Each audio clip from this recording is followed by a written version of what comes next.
Halo teman-teman, apa kabarnya? Teman-teman bisa lihat ada tanaman begonia jenis apa di sebelah saya ini?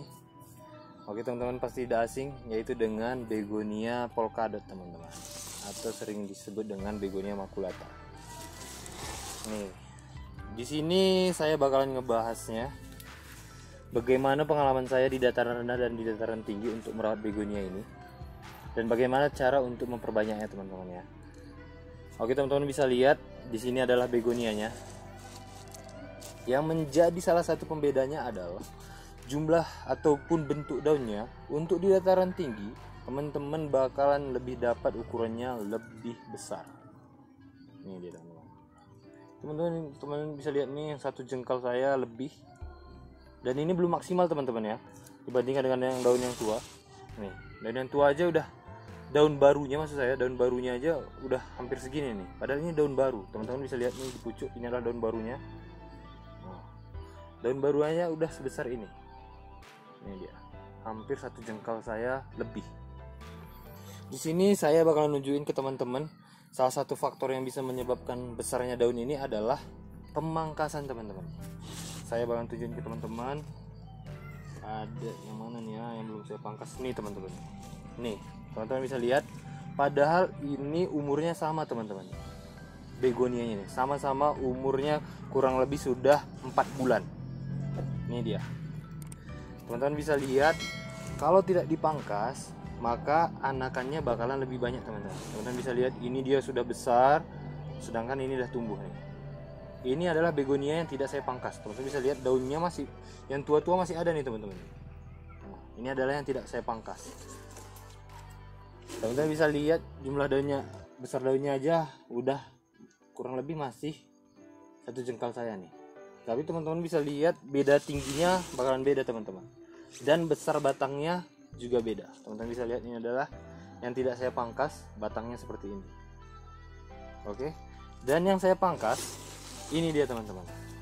Saya lebih mendapatkan besar daunnya, besar daun, batangnya juga besar nih teman-teman, karena memang ini nantinya kalau saya pribadi pengen membuat dia batangnya lurus tinggi ke atas. Oke teman-teman, itu adalah sedikit tentang bagaimana bedanya dipangkas ataupun tidak.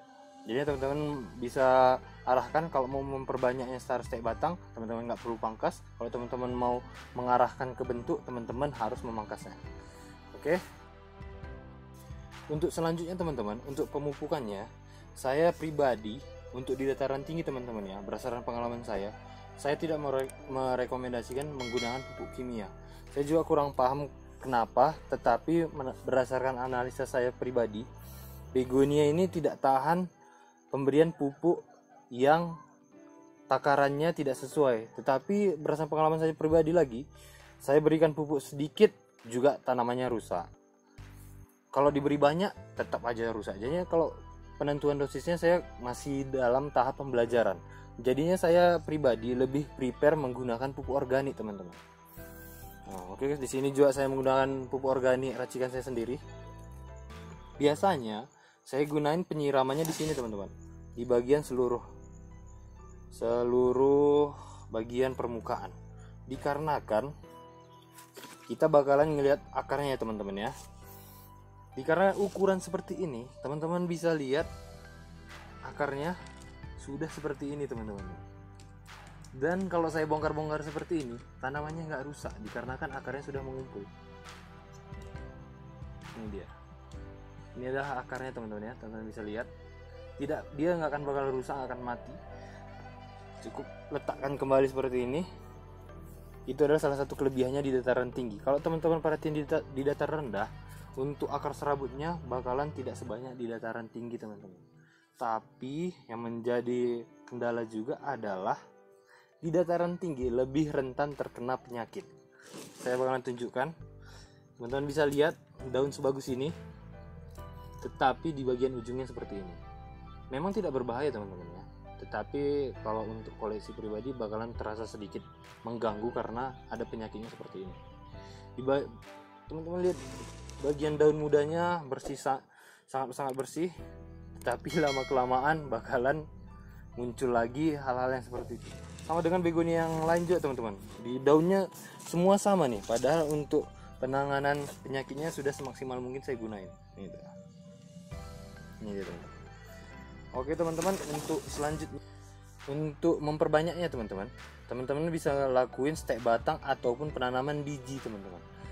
Untuk kita bahas yang pertama adalah untuk stek batang sendiri. Teman-teman boleh lihat di playlist video kita, ada tentang pemahaman bagaimana melakukan stek batangnya. Teman-teman boleh ikutin apa aja syarat-syaratnya ataupun bagaimana ciri-ciri tanaman yang sudah siap untuk di stek batang. Yang saya bahas adalah bedanya stek batang dan biji. Teman-teman bisa lihat di tanaman saya ini. Oke. Ini adalah yang saya lakukan melalui biji teman-teman. Saya memperbanyaknya melalui biji. Untuk kekurangan dan kelebihannya adalah, untuk teman-teman yang melakukan stek batang, untuk tanaman begonia polkadotnya sendiri, tumbuhnya bakalan lebih oke teman-teman. Batangnya lebih keras, batangnya lebih kuat. Sedangkan untuk kekurangannya, untuk ukuran seperti ini teman-teman hanya bisa membagi kurang lebih dia 1, 2, 3, 4 bagian tanaman teman-teman. Hanya 4 ruas tanaman yang bisa teman-teman perbanyak. Sedangkan untuk biji, kelebihannya adalah yang pertama, teman-teman bisa memproduksi secara banyak teman-teman. Karena bijinya bisa sampai dengan 200, 300 gitu. Dan yang menjadi kekurangannya adalah seperti ini teman-teman. Ini dia.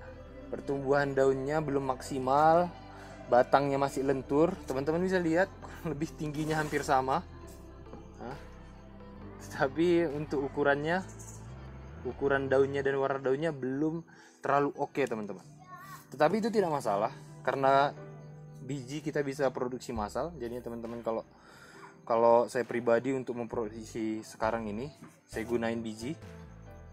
Dan biasanya untuk polkadot ini kurang lebih umur yang sudah keluar bunga adalah di umur kurang lebih 7 bulan teman-teman. 7 bulan sampai 8 bulan sudah bisa teman-teman kawinkan untuk mendapatkan produksi biji.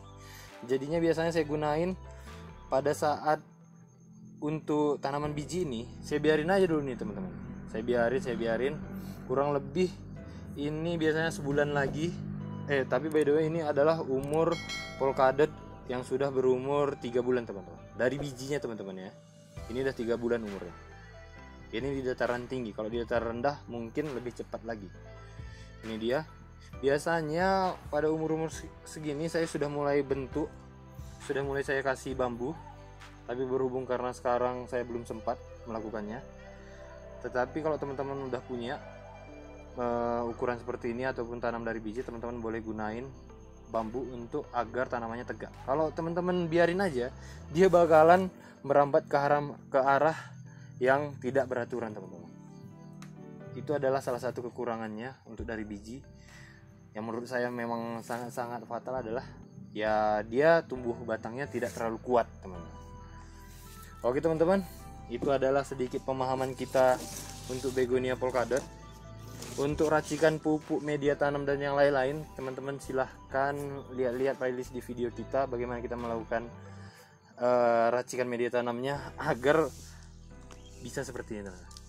Tanahnya bisa mengumpul, akarnya bisa sampai kemana-mana aja.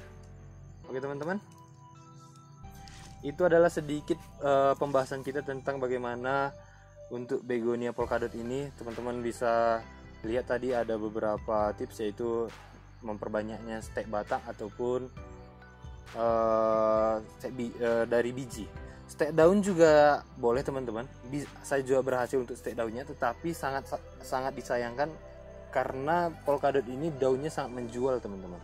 Karena yang dicari adalah daunnya. Jadinya kalau teman-teman mau memperbanyak secara daun, ya otomatis bakalan kelihatan begonianya bakalan jelek banget teman-teman. Oke teman-teman, itu adalah sedikit penjelasan dari saya. Kalau teman-teman yang punya begonia polkadot juga masih bingung-bingung, ada yang mau ditanyakan, silahkan ditanyakan di kolom komentar. Maksud saya kolom komentar, ataupun bisa WhatsApp saya langsung yang ada infonya di sini di video ini. Jadi sekian adalah video pemahaman kita tentang begonia polkadot, khususnya saya pribadi di dataran tinggi. Semoga teman-teman suka. Silahkan teman-teman share video ini agar teman-teman yang lain yang punya begonia polkadot juga bisa dimaksimalkan pertumbuhannya. Oke teman-teman, sampai jumpa di video selanjutnya.